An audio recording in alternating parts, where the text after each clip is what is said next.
My students in California, she started on a cello that she got offline off Amazon, and she took lessons with me via Skype, which is hello Wanju if you're watching, and she fell in love with the cello, so much so that she visited my luthier in San Jose and came back with two cellos.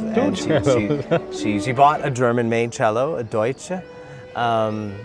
And she spent, well, I consider 10 times as much on it. She went from a very small investment, not knowing, because a lot of people that get into this world, they didn't go to conservatoire.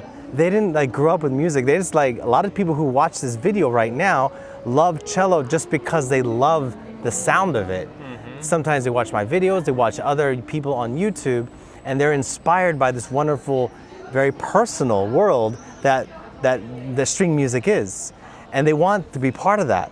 And then they look at the prices and they're like, what is this? And so they start by a small purchase, and then some of them get bitten by the bug, and they go and they can make the leap into a larger instrument, like my student. My student was renting a trade cello from, actually I reviewed it on this channel, from Toulouse, and decided, after 2 years of renting this cello, decided, I want a cello that sounds like yours, he said. Not so much mine, he said, but he said, I'm playing everything in tune. For those of you watching, sometimes you're playing everything in tune, everything's right, but you get to a point, and he's playing Sound of Silence, and he's playing it, and his intonation's good, his bow technique is, everything is good, the strings are good too. And he says, why doesn't it sound like yours? I was like, because it's Edgar. No, I don't say that, but I do say it is the quality of your instrument. You need a better, it gets to a point as a cello player that you need to make that leap if you want it to sound better, nicer, fuller, deeper, more of everything.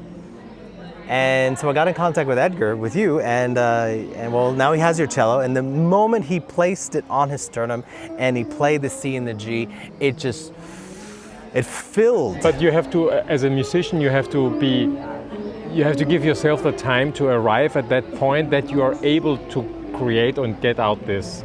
And so, it took him 2 years. Some people are changing already too early and they're not at that point. So I would always say, calm down a little bit, let it pass a little bit, this desire of changing, and go through and continue playing. And meanwhile, you search already and try different instruments and see the price and everything. There is a reason that for every kind of level of musician, there is a certain kind of level of cello or instrument out there. Yeah? And if you get now, let's say, a Stradivari or a real Montagnana from the 17th century, you wouldn't be able to make it sound as much as it could sound. So you have to qualify for every kind of level on the instrument.